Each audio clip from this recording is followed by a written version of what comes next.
Audio Jungle. Audio Jungle.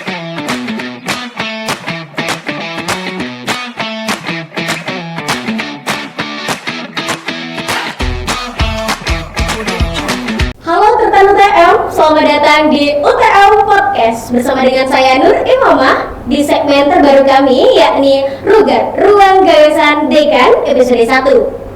Per 27 Oktober 2025, estafet kepemimpinan dekanat di lingkungan Universitas Trunojoyo Madura resmi beralih ke kepemimpinan yang baru. 7 fakultas, 7 dekan baru.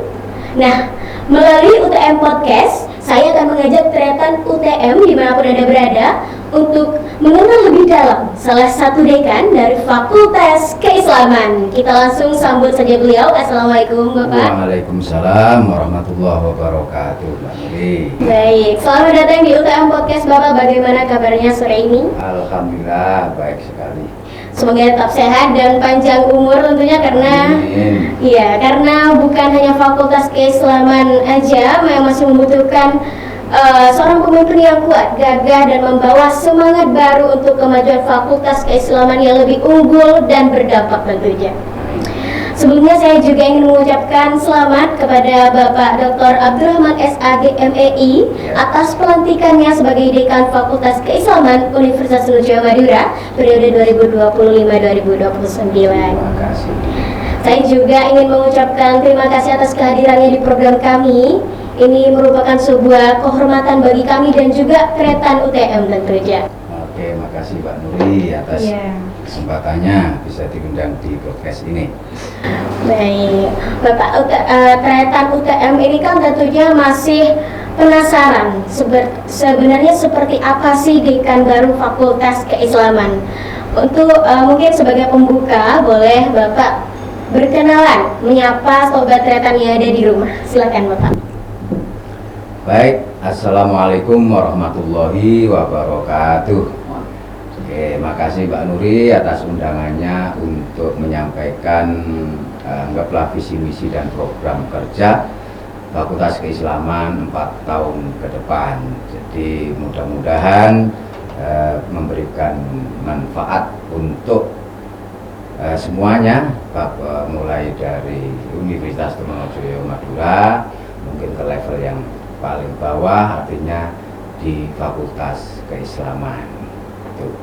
Mungkin itu Mbak. Jadi saya atas dosen dekan terbaru Abdurrahman Abdurrahman asli dari Banyuwangi. Jadi saya di sini berarti penjajah.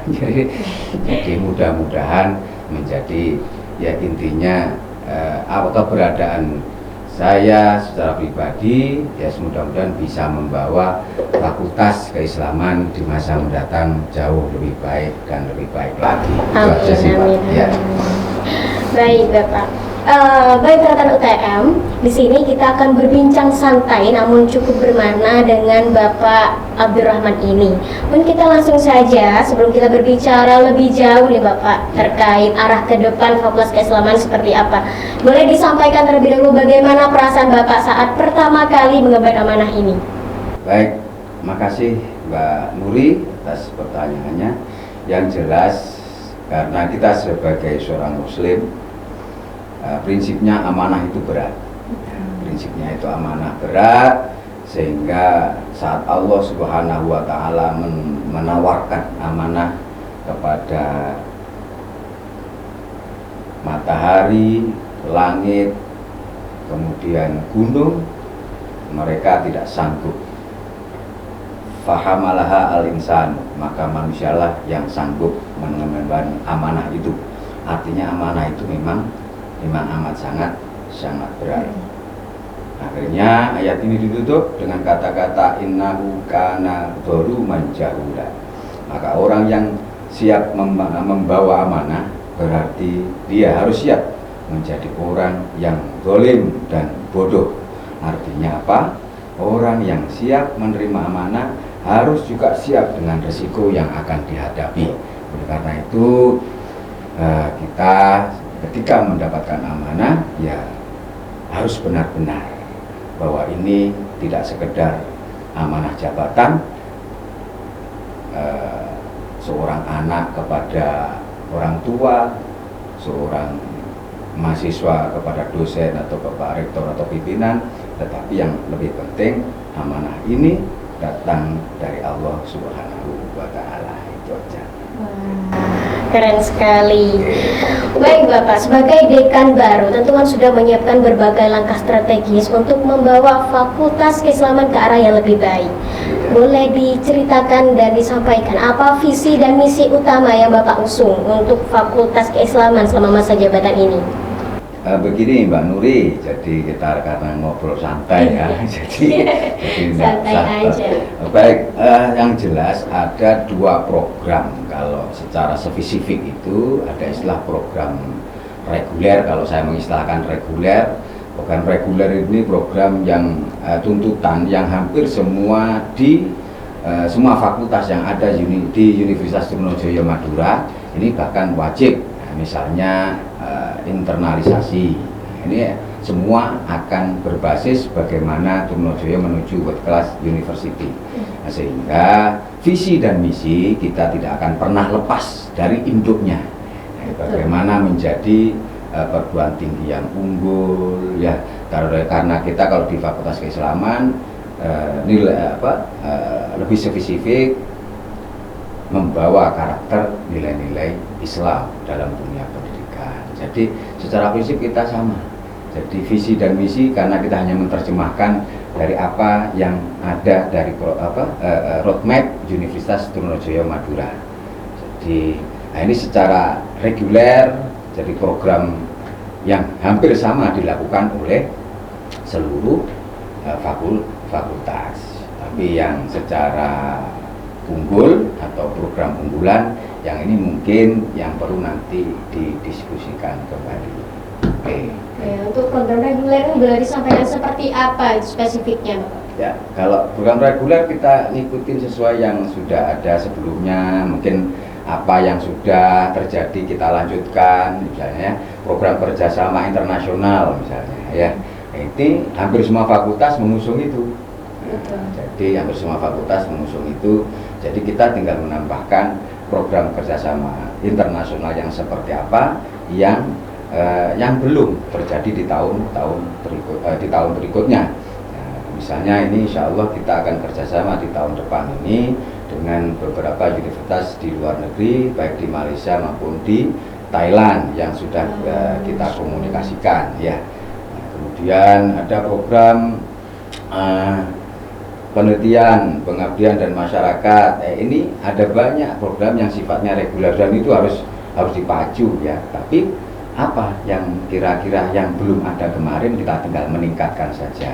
Jadi tingkat kolaborasi penelitian di level internasional ini yang mungkin di Fakultas Keislaman masih minim, maka perlu ditingkatkan. Baik, setiap kepemimpinan pasti punya tantangan tersendiri. Dari sudut pandang Bapak, apa tantangan terbesar yang saat ini dihadapi fakultas atau bahkan di tingkat universitas yang menurut Bapak ini perlu segera diatasi? Baik, terima kasih Mbak Nuri. Tantangan terbesar buat Fakultas Keislaman sesungguhnya adalah kita ini seperti halnya fakultas kedokteran di perguruan tinggi Islam. Ya, seperti apa itu Bapak? Kayak IAIN atau WINSA dia punya fakultas kedokteran sehingga SDM mungkin belum optimal. Sama di kita mungkin karena saya ikut terlibat langsung bagaimana perjuangan mendirikan FKIS. Dulu fakultas Islam pertama di lingkungan Kemendikbud Dikti. Kita dulu saat mendirikan itu mencoba untuk buat proposal untuk mendirikan itu ya banyak penolakan. Sama halnya dulu sampai itu mau mendirikan Fakultas Keislaman kok di Kemendikbud. Itu sama halnya mimpi ya. Sama halnya mimpi IAIN membuat fakultas kedokteran. Tapi seiring dengan perjalanan waktu, alhamdulillah sekarang tidak hanya di umum tetapi juga di perguruan tinggi Islam sudah banyak mendirikan fakultas kedokteran. Nah, kita yang mengawal yang mengawal berdirinya Fakultas Keislaman. Jadi insya Allah kita pertama, baru dilanjutkan Siliwangi ya Mbak Dir ya. Jadi oleh karena ini tantangan pertama yang harus kita lewati dan harus kita lalui. Jadi pertama yang jelas harus tahu dulu Fakultas Keislaman ini lahir dari pesan para ulama yang ada di Madura dan pesantren di sekitar Madura. Nah, ini beban ya, karena kita sampai detik ini bukan tidak pernah mengakomodir, tetapi belum optimal mungkin. Jadi misalnya kita buka prodi ekonomi syariah, bukan berarti tidak ada ciri keislaman, ada syariahnya itu, tetapi masih ya ini bisa bisa konvensional juga masuk dan lain sebagainya, termasuk juga hukum bisnis syariah. Lah, kita belum mengakomodir ilmu-ilmu pesantren yang ada di Madura. Data itu kurang lebih sekitar 1.300 pesantren di Madura, di Bangkalan itu kurang lebih sekitar 300, dan itu kalau kita mampu mengakomodir ilmu keislaman ini, insya Allah akan menjadi lebih baik dan lebih baik ke depan, karena ya banyak hal yang kita pikirkan di masa mendatang. Ya, saya kira itu salah satunya Mbak Nuri. Lebih ke SDM dan juga mungkin lebih ke perspektif ya Pak. Ya. Bagaimana ternyata UTM orang di luar itu bisa tahu nantinya Fakultas Islam itu seperti ini loh. Ya. Gitu. Baik Bapak-Bapak, lepas dari tantangan tersebut, melihat apa saja hal baik yang sudah berjalan dengan baik sebelumnya. Nah, menurut Bapak, mungkin ada satu atau dua hal apa di Fakultas Keislaman ini yang sudah sangat baik dan ingin Bapak pertahankan sekaligus diperkuat lagi di masa kepemimpinan kali ini? Ya, terima kasih Mbak Nuri. Ada banyak ya, ada banyak program tentunya yang dilakukan oleh dekan sebelumnya yang harus kita jadikan pondasinya. Kita tidak akan pernah lepas, dan kita tidak akan pernah lupa sejarah. Artinya begini, dalam Islam itu wal akhdu min jadidil aslah, mempertahankan yang lama dan mengambil sesuatu yang baru. Mempertahankan yang lama yang baik tentunya, juga memberikan kontribusi yang baik tentunya, yang baru dan baik untuk kemaslahatan fakultas di masa mendatang. Ya, salah satu program yang sudah ada sebelumnya, hanya tinggal memoles ya, menambah ya. Kalau pakai bahasa entrepreneur ya, menambah, mengurangi dengan daya kreativitas ya. Rumah karakter ini sudah ada, hanya saja nanti tidak diganti dengan pola yang kita bawa. Jadi nanti ada program unggulan, program unggulan saya salah satunya adalah Makosid Center. Jadi ini bagai salah satu rumah karakter. Jadi ada beberapa program yang harus kita kedepankan saat itu. Jadi salah satunya ya yang harus kita pertahankan adalah rumah karakter yang fokus kepada pembinaan tidak hanya mahasiswa ya, termasuk dosen, tendik, terlebih mahasiswa. Saya kira itu ya yang perlu kita pertahankan. Dan banyak sebenarnya tidak mungkin saya sampaikan di sini ya, salah satu saja. Terkait tadi Makosid Center itu mungkin bisa disampaikan lebih spesifik. Baik, terima kasih. Ini salah satu program unggulan ya. Jadi kalau tadi saya sampaikan ada program reguler, maka ini program unggulan. Di kalangan mahasiswa itu Makosid Center. Makosid Center itu kalau sebelumnya ada rumah karakter, jadi bukan tidak ada indikator bagaimana mahasiswa itu berkarakter, tetapi fokus kemana. Nanti kita kalau kemarin mengusung tagline tertib santun peduli, hari ini kita mengusung tagline itu mumtaz berkarakter. Mumtaz itu unggul ya. Mumtaz itu dalam bahasa Arab artinya sempurna, tetapi sesungguhnya adalah ya kalau diterjemahkan bahasa Indonesia ya unggul lah. Maqasid center dalam terminologi kitab klasik kita mengambil dari sesungguhnya dari kitab ulama masa lalu. Jadi maqasidus syariah. Jadi tujuan syariah ini diturunkan termasuk bagaimana mahasiswa itu menjadi karakter. Bidang-bidang apa saja. Satu misalnya contoh hifduddin ayahfadhu alaihim dinahu. Jadi supaya anak mahasiswa itu berkarakter, maka kita prioritaskan skala bagaimana menjaga agama. Nah, ini dengan apa program-programnya nanti kita pikirkan. Yang kedua misalnya ayahfadhu alaihim aqlahum. Bagaimana kita menjaga akal kita.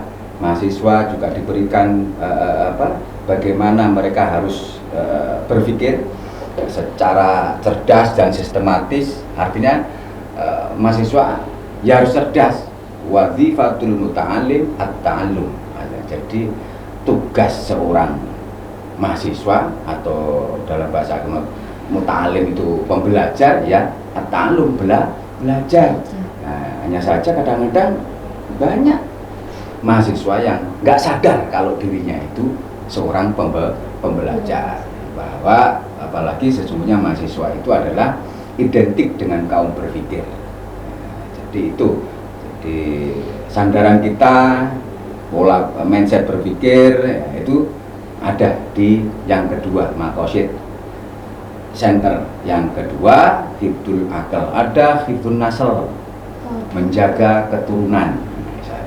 Jadi anak-anak mungkin perlu mahasiswa ini dengan kejadian-kejadian sebelumnya, jangan-jangan karena tidak pernah mendapatkan pendidikan tentang keluarga, yaitu kalau ada misalnya tarbiyatun nisa, bagaimana mendidik perempuan. Bahkan tidak menutup kemungkinan nanti akan ada bagaimana mahasiswa itu mengenal, salah satunya misalnya mengenal kitab klasik, bagaimana dia mengenal laki-laki dan perempuan dalam perspektif Islam. Kita ini bergerak seperti ini, benar atau salah? Nah, gitu. Ada hifdzul mal, misalnya. Jadi ayahfadhu alaihim malahum, bagaimana menjaga harta masyarakat. Ini fungsi yang ketiga atau keempat ini artinya apa? Kita juga memperhatikan. Artinya kalau ada anak mahasiswa ya yang mungkin kekurangan dan lain sebagainya, maka perlu motivasi, perlu suntikan dan lain sebagainya. Dan ini kaitannya dengan program-program hifdzul mal, ya, jadi terkait dengan finansial, ya. Artinya ada pelatihan-pelatihan terkait dengan bagaimana mahasiswa itu memiliki keterampilan finansial. Jadi ada diajarkan juga ya bagaimana mencapai kebebasan finansial. Nah, ini hanya sebuah mindset seorang entrepreneur. Jadi banyak hal sehingga hifdzul mal ini artinya bagaimana menjaga harta ini sesuai dengan prinsip-prinsip syariah yang telah dipelajari oleh mereka, sehingga benar-benar ketika kita nanti menjadi orang yang sukses tidak lupa dengan kewajiban kita sebagai seorang muslim. Nah, ini mungkin itu Mbak ya. Wah, Masya Allah. Ternyata maqasid center ini cukup luas begitu ya Bapak ya. Nah, terkait tadi yang disampaikan Bapak untuk kelas university untuk menyongsong mendukung pencapaian visi dan misi UTM di tingkat universitas. Ada mungkin langkah-langkah strategis apa yang bisa Fakultas Pertanian lakukan? Ya, Fakultas Keislaman lakukan dari akreditasi, reputasi dan juga inovasinya seperti apa, Bapak? Ya tentunya kita memang harus punya target unggul tadi itu, ya target itu masuk bidang satu. Jadi ada bidang satu tersendiri, masuk juga bagaimana kita meningkatkan kualitas penelitian, pengabdian masyarakat dan pengabdian masyarakat serta membawa fakultas keislaman untuk lebih baik lagi ya. Banyak sekali tadi sebenarnya sudah saya sampaikan ya, ada program reguler sama unggulan ya. Reguler misalnya membawa tingkat ke level lebih ke arah ke internasional, yang belum ada kita lanjutkan ya.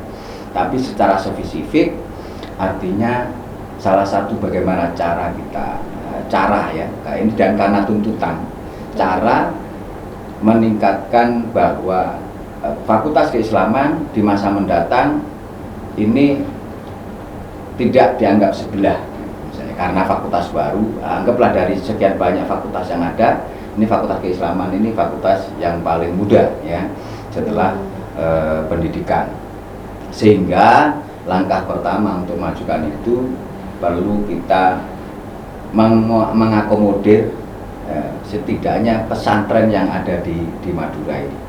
Itu kurang lebih sekitar 1.300-an pesantren itu mengakomodir. Kemudian yang kedua itu yang membuka prodi berbasis keislaman secara spesifik. Nah, misalnya kebetulan kita sudah komunikasi dan sudah kita presentasikan di depan Bapak Rektor dan Wakil Rektor bahwa salah satu yang kita akan bawa nanti adalah dengan membuka prodi baru yang lebih spesifik tentang keislaman, misalnya studi Quran ya. Studi Quran, kemudian pendidikan bahasa Arab. Nah, itu pendidikan bahasa Arab. Kemudian ada juga komunikasi dakwah misalnya ya. Artinya insya Allah ya mudah-mudahan kita hanya bisa berharap dengan hadirnya prodi-prodi baru ini yang berbasis keislaman, sehingga tujuan kita untuk menambah mahasiswa baru di sini ya tercapai. Dan tentunya karena kita berangkat dari pesantren, dari para ulama di sekitar Madura, maka sampai detik ini yang merasa belum terakomodir ya dengan adanya ilmu-ilmu pesantren, mudah-mudahan kita menjadi mampu mengakomodir pesantren di sekitar Madura. Oke, saya kira itu, Mbak. Nah, berarti nanti akan ada program studi baru begitu ya Pak ya. Okay. Itu kapan kira-kira? Target gitu. Target kalau tidak ada regulasi ya tahun 2026 ini. Kalau tidak ada regulasi baru.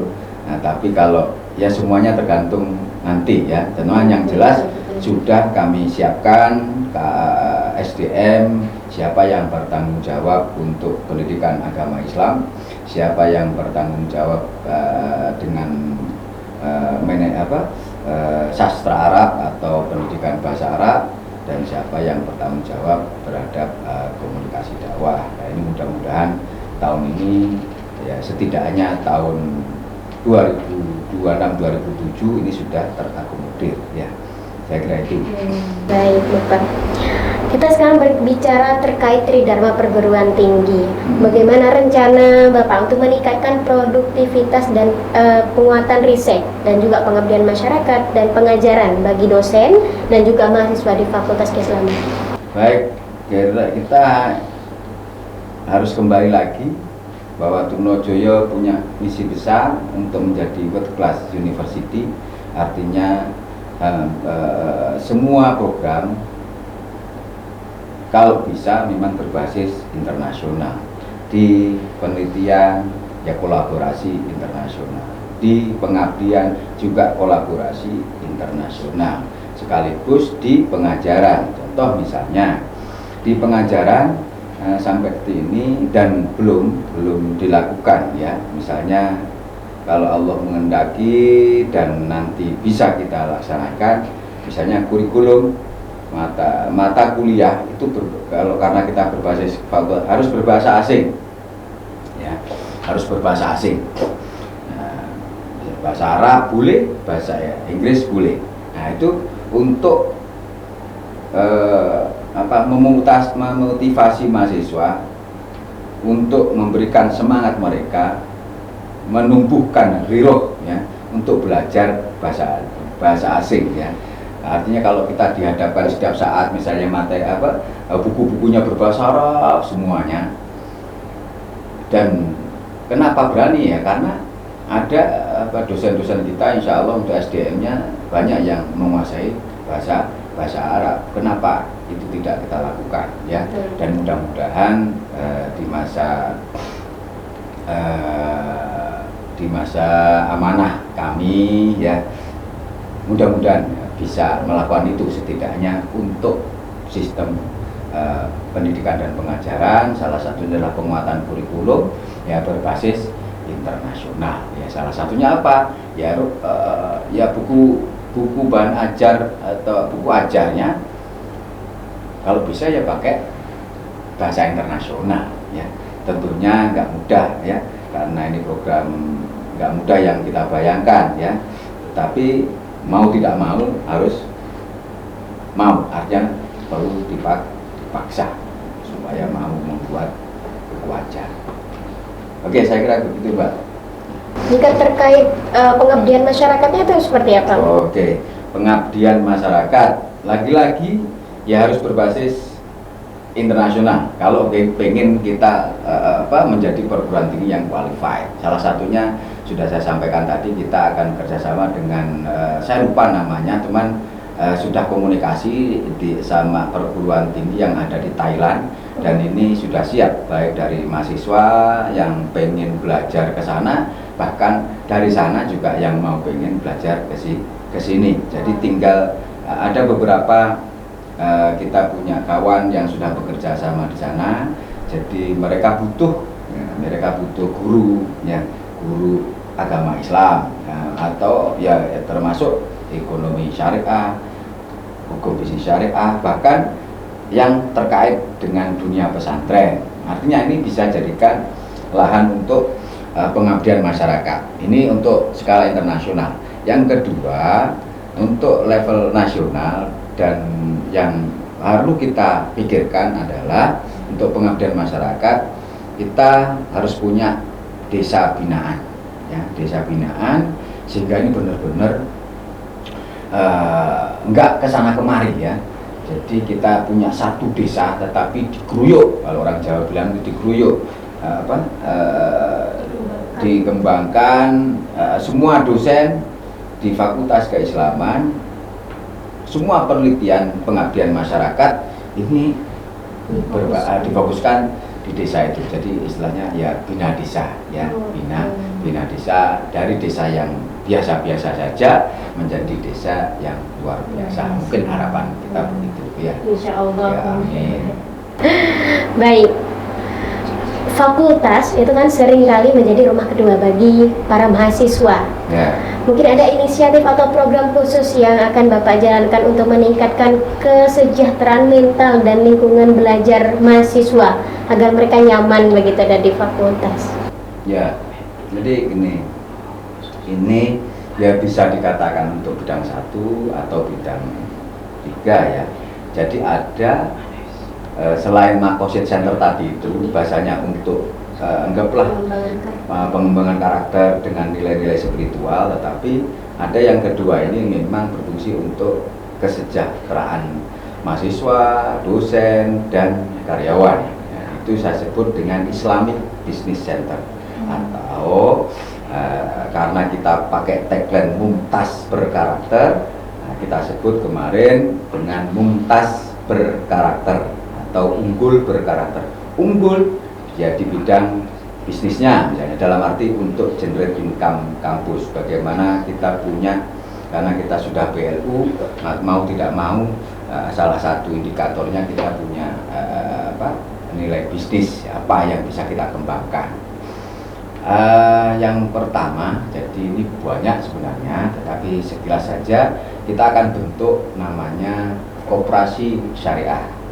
Sekalipun sudah ada bank mini syariah, itu tinggal pengembangannya saja.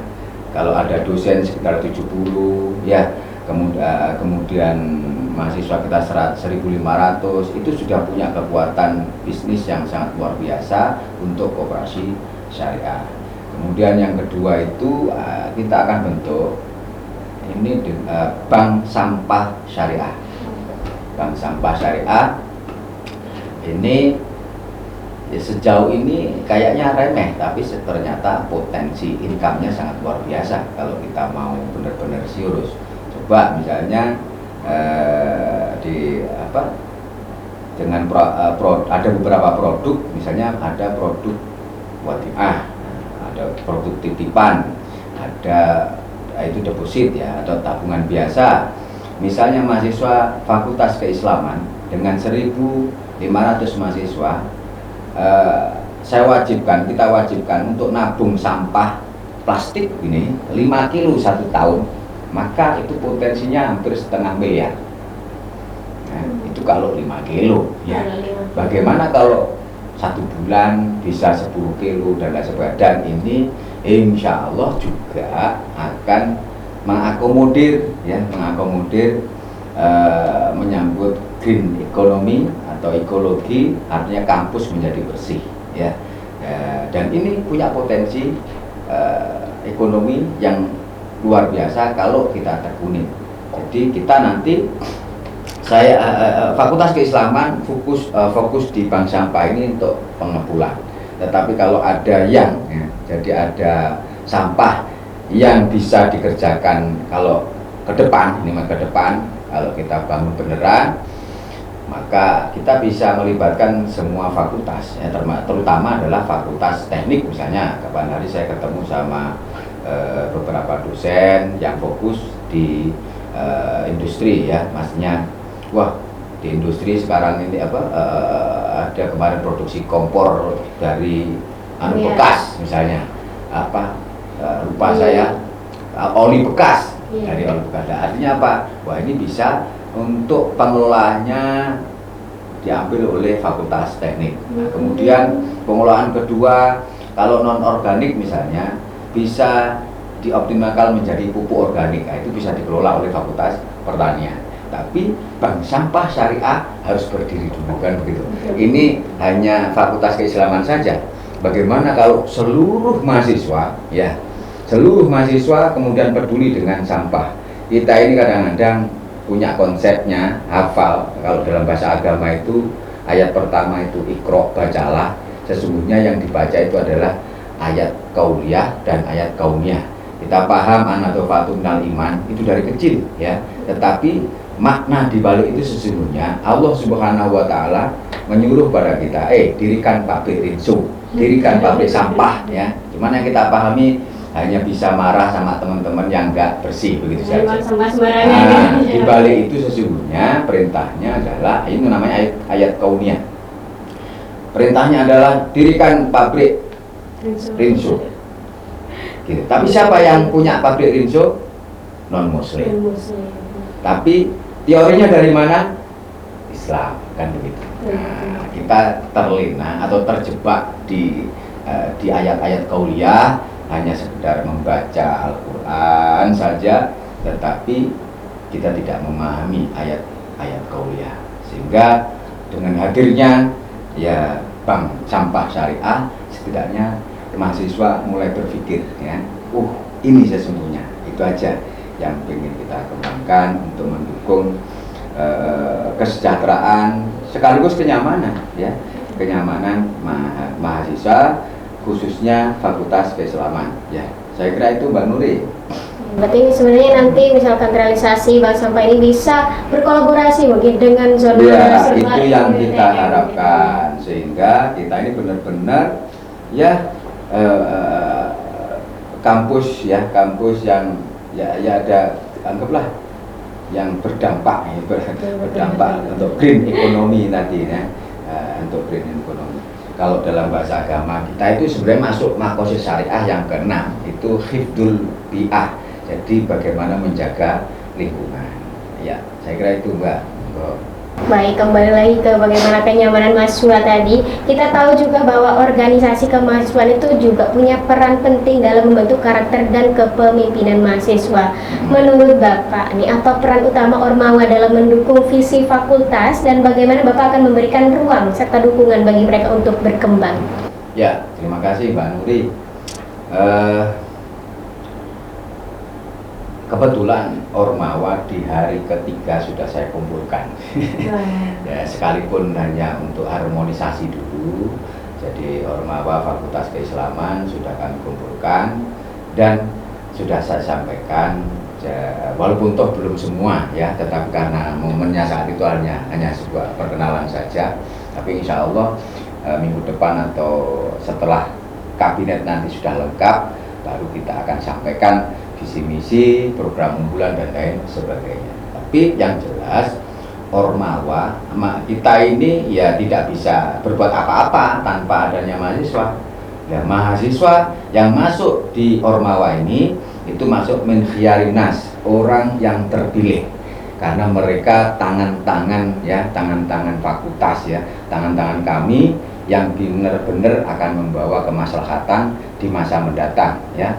Jadi kami akan selalu membawa mereka, terlebih mensupport beneran ya program yang benar-benar sesuai dengan visi misi fakultas. Contoh misalnya kemarin ya tadi malam ya penutupan itu 2 hari yang lalu ada salah satu UKMF ya, UKMF TIK and FIK misalnya ya, mengadakan Mahrojan Fanil Arabi, itu festival bahasa Arab festival bahasa Arab nasional ya, antara dari umur 15 sampai 23, dan diikuti ini nasional ya, 63 mahasiswa ya, dan SMA dan mahasiswa ya, dan ini berpeluang besar.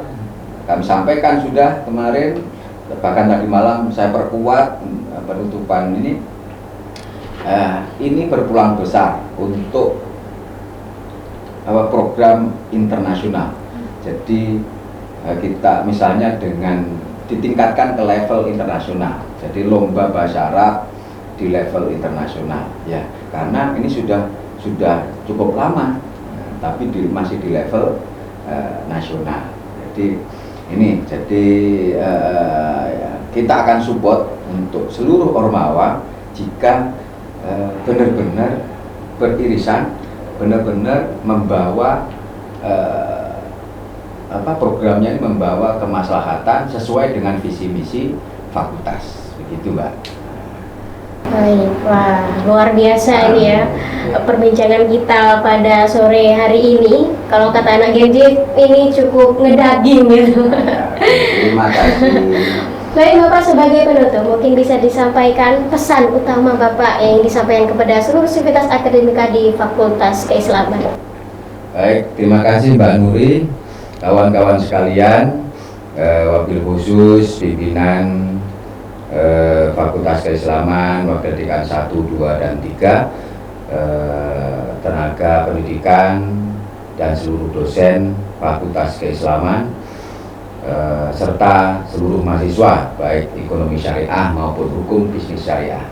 Kami atas nama pimpinan Fakultas Keislaman mengharap ridho doa dukungannya, mudah-mudahan FKIS atau Fakultas Keislaman lebih baik dan lebih baik di masa mendatang. Jadi itu saja saya kira Mbak. Jadi intinya kami minta keridhaan kawan-kawan semuanya untuk menjalankan amanah ini, dan saya mohon maaf jika sebelumnya kemarin mungkin pernah berbuat kesalahan. Jadi saya minta doa mudah-mudahan kuat menjalankan amanah yang diberikan ke saya secara pribadi dan kawan-kawan nanti ya. Itu saja saya kira Mbak Nuri. Baik, wah luar biasa sekali perbincangan podcast pada kali ini ya, Tretan UTM. Kita jadi punya pandangan baru gitu mengenai bagaimana arah baru Fakultas Keislaman ke depan gitu. Nah, terima kasih juga kepada Bapak Abdurrahman atas kehadirannya di podcast kami. Terima kasih kembali. Dan juga untuk Tretan UTM, jangan lupa untuk subscribe official YouTube channel kami di UTM TV Official, dan jangan lupa juga untuk follow Instagram dan TikTok kami di @utmtv.official agar tidak ketinggalan konten-konten seru lainnya dari kami. Saya cukupkan, mungkin itu saja yang dapat kami sampaikan. Saya Nur Imamah pamit undur diri. Sampai jumpa di podcast selanjutnya.